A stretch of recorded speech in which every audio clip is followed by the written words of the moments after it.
Good morning, everybody. It's indeed a pleasure to be here and to hear about so many exciting activities involving mentoring.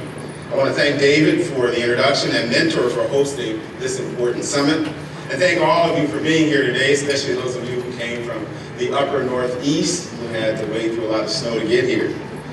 Before I begin, I'd like to acknowledge the summit sponsors, my fellow presenters, and more than 25 national organizations that join with Mentor for this summit as supporting partners, many of whom are also mentoring grantees for OJJDP. Finally, I'd like to congratulate the Corporate Mentoring Challenge awardees, their dedication to mentoring and motivating and inspiring our young people. We at the Office of Juvenile Justice and Delinquency Prevention feel that one of the most important jobs we have is to support the positive youth development by ensuring that America's youth have the opportunity to connect with dedicated, energetic, and well-trained mentors. Having a responsible, caring adult who can provide guidance and direction can make a major difference in a child's life. This is an idea that I've long believed in and is now supported by research. Evaluations of mentoring programs show mentors do make a difference in young lives by boosting self-esteem, strengthening relationships with parents and peers, improving school performance, and reducing violence, drug use, and other risky behavior. Unfortunately, too many youth don't have this guidance at home. Together, we can fill this void. I know you're doing your part. Every day, each of you strives to provide youth with close personal relationships, emotional connections, and active guidance. You are positive role models for these young people, and for that, I'd like to thank you. I've been fortunate to have had exceptional mentors in my own life. I credit them with shaping who I am today. So at a time when we acknowledge the importance of mentors, I'm proud to say that I am a benefactor of mentors, and I'd like to have the opportunity to thank my mentors for helping me navigate my path then and now.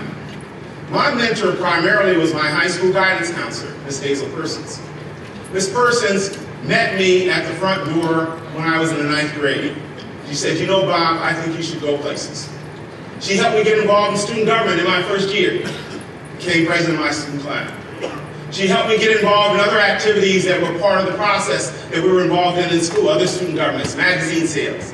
And then when I became a junior in high school, she decided that I should do something special, that I should go abroad, that I should have an opportunity to go to a foreign country.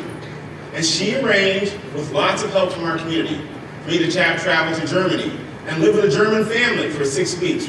I'd spoken German before, so I had a chance to live right directly in the family, go to a German high school.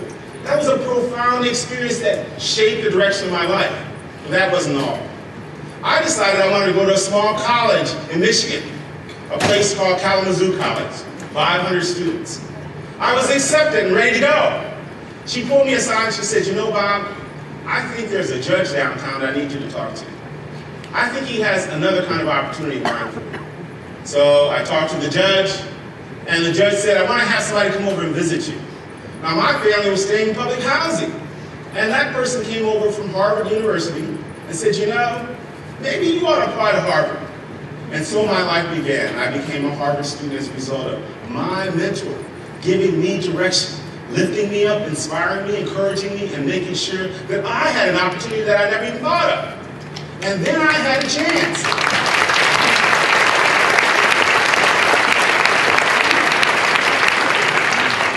I had a chance, the way that many of you have had a chance, to turn around and give back. And so when the opportunity came along for me to become a resident director of an ABC program of gifted and talented minority youth, I became a resident director, and I had 10 young people that I could mentor every single day from 5 a.m. to midnight. Every single day. They woke me up, they put me to sleep, they inspired me, they gave me more exciting moments in my life than I've had perhaps since then. We spent 4 years together. Now here's the twist. Half of them were boys, half were girls. Ooh, that's how I felt too. Oh my God, how are you gonna be able to deal with this? So I went on and mentored them. And you know what I had a chance to do thanks to World Learning Incorporated in Brattleboro, Vermont? I had a chance to make sure that every single one of my students traveled abroad. They picked the place they wanted to go. They went to the country they wanted to go to, be it Ghana, be it France or Germany, be it Brazil, be it Mexico or Spain. They went all over the world. Be it go to Thailand and teach English in a refugee camp. So I was able to give back. That's what you all are doing. And you're inspiring all these young people the same way that I was inspired, the same way that you were inspired, the same way that we need to inspire America's youth.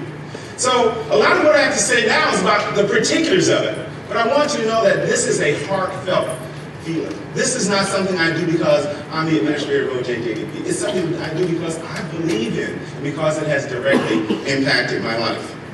So I can say that as we go forward, in 2011, OJJDP awarded approximately, since 2011, we've awarded approximately $287 million in mentoring grants.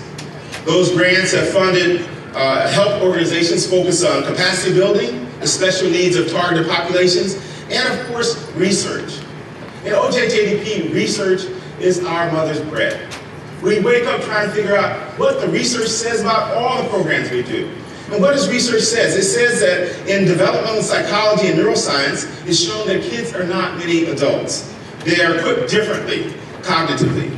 But what is important to note, the evidence shows that troubled youth are capable of reforming inappropriate behavior, especially when they're guided by the proper interventions.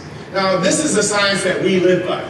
This is the science that we share in our recommendations across the nation. And this is the science that we've used in developing the mentoring programs to help guide what you're doing. That is why mentoring can be life-saving. And I do mean life-saving. How many of you, if I were to ask you to stand up or just raise your hands, think that you know mentors who mentored somebody that saved a child's life? Just by show of hands. Look at you. You've saved children's life. That's an amazing thing. You know, there are very few jobs or professions or activities where you go to every day where you can say that what you have done or you know somebody who has saved a child's life. What an amazing and powerful force you all are, and what an amazing and powerful force mentoring is. And when we are dealing with at-risk youth have been subjected to psychologically crippling trauma and have been held back by poverty or ineffective education. We know that trauma can derail normal development, but we also know that children are resilient. And the resilience is what we're trying to encourage in children by learning about trauma and learning about trauma-informed care. It is for these reasons that OJJDP is invested in learning more about what works and what doesn't work in mentoring. Research indicates three things are critical: the length of the mentoring, the frequency, and the quality of the mentoring relationships. And to the extent that we can work to increase these and increase the quality of these, we expect better outcomes with mentoring. We're also finding, as you know, that there is no one-size-fits-all answer. Our mentoring programs are designed to address the special needs of youth, to include tribal youth, children with disabilities, and victims of child sex trafficking. Let me say that again, because we know that in America, we've just turned the corner on victims of child sex trafficking. In past years, and I'm not talking about too far back, victims of child sex trafficking were being arrested and charged with prostitution. And I'm not talking about just girls, but boys as well. And we know we've turned the corner on that thanks to a lot of work at the national level and throughout the nation that you all have been involved in to try and make sure that these victims of rape, to be very specific, are given the kind of mentoring, given the kind of programs that address the unique needs they have and help them heal. Also, along with our partner Mentor, I'm extremely proud to announce the unveiling of the OJJDP's National Mentoring Resource Center. That deserves a round of applause.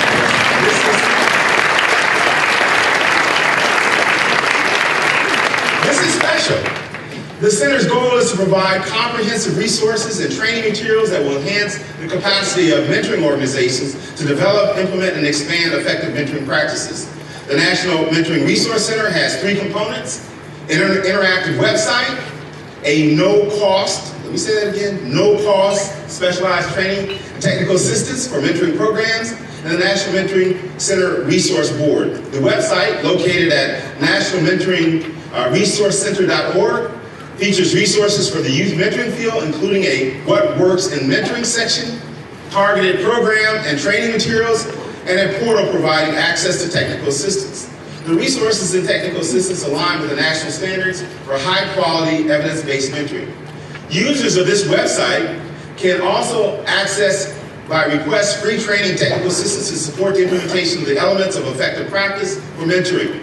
This technical assistance resource allows practitioners to interact with other experienced counterparts and benefit from their guidance as they implement new or expanded existing programs. The Research Board, which is chaired by Dr. David Dubois of the University of Illinois at Chicago, conducts program evaluation reviews to determine their effectiveness using standards and protocols of the National Institute of Justice's stellar crimesolutions.gov site. The Resource Center also offers an array of material, including guidebooks and examples of evidence-based practices and programs. You'll even find examples of programs that didn't achieve exactly what they anticipated. This is a useful tool for policymakers and practitioners when deciding which programs to recommend or implement, or for customizing a program to your own needs. Now, I was with a mentoring program at my church, and we were trying to get started for 2 years. All the basic things that you need to just get started. We didn't know how to do. If we had had this resource center, we would have been able, in very short order, to find out what works and what doesn't work, how to go about setting up a mentoring program, and then get on about our business of working with kids. It took us 2 years to go through that process. So I'm hopeful that as you all share this resource, as you all work to share with your organization and other organizations out there throughout the nation, that we will be able to expand to address the mentoring gap that we're all so aware of. So share the site with your colleagues and trainees. Help us share this so everybody gets to know what they can do with mentoring out there. As I've indicated, OJJDP has long been committed to expanding and enhancing mentoring programs offered in communities throughout the United States. In fiscal year 2014 alone, we provided more than $77 million to support state and national organizations that engage youth in mentoring and in positive activities that help connect youth with caring adults. We know that youth need mentoring, that people want to mentor, but the gap still persists. As was highlighted last year, the Mentor and Civic Enterprise Report, 1 in 3 young people will reach the age 19 without the benefit of a mentor, and that is an estimated 16 million youth that will reach adulthood without connecting with a mentor. We're diligently working with our partners to close that gap and expand mentoring opportunities. Just this past November, my office convened a roundtable attended by diverse stakeholders, including youth, social scientists, and representatives from the community, community-based programs, and from the federal government. We asked the attendees, how can we enhance the infrastructure to support, sustain, and expand mentoring programs? We were asked to help facilitate partnerships. My office and I are putting people together who can help complement each other's work, extend each other's program resources, and do a better job overall.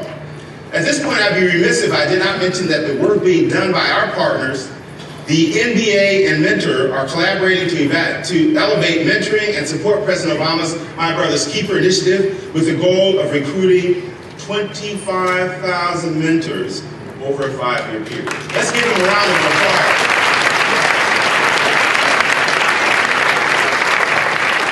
This is a fantastic partnership, and we're so appreciative of the admirable work that they're doing to address this critical shortfall. In closing, I'd like to leave you with this final message.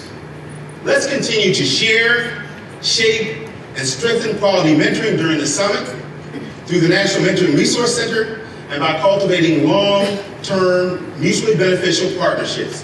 So I want to thank you again and ask you to have some fun while you're here, as my other colleagues who before me spoke. So thank you very much.